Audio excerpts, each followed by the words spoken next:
ચકલી વનમાં ગઈ, પાણી પીધું, શહીદ થઈ. હા, બસ આટલું જ.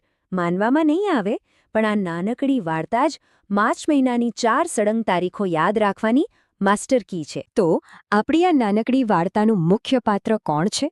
એ છે ચકલી. અહીંથી આપણી શરૂઆત થાય છે.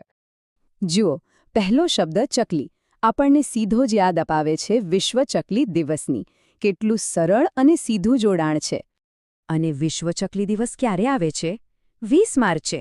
તો બસ આપણો પહેલો શબ્દ અને પહેલી તારીખ જોડાઈ ગયા. સારું, તો વાર્તા 20 માર્ચે શરૂ થઈ ગઈ. હવે વાર્તામાં ચકલી ક્યાં જાય છે? એ જાય છે વનમાં. અને વન શબ્દ આપણને શાની યાદ અપાવે છે? વિશ્વ વન દિવસની. જોયું? વાર્તા જેમ આગળ વધે છે એમ દિવસોનો ક્રમ પણ આગળ વધી રહ્યો છે. અને એ આવે છે બરાબર બીજા જ દિવસે, એટલે કે 21 માર્ચે. જુઓ, ક્રમ પણ કેવો સરસ જળવાઈ રહ્યો છે. 20 પછી તરત જ 21. હવે વાર્તાના ત્રીજા સ્ટેપ પર ફોકસ કરીએ. વનમાં જઈને ચકલીએ શું કર્યું? એણે પાણી પીધું. અને પાણી શબ્દથી તો તરત જ મગજમાં વિશ્વ જળ દિવસ આવી જાય. આ જોડાણ કેટલું સ્પષ્ટ અને યાદ રાખવા જેવું છે. અને આ દિવસ આવે છે 22 માર્ચે.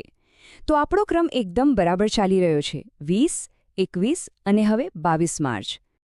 અને હવે વાર્તાનો અંતિમ અને થોડો ગંભીર શબ્દ આવે છે, શહીદ.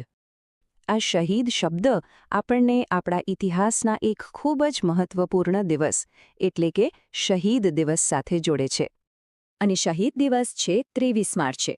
બસ આ સાથે આપણી 4 દિવસની અને 4 મહત્વપૂર્ણ દિવસોની શૃંખલા અહીં પૂરી થાય છે.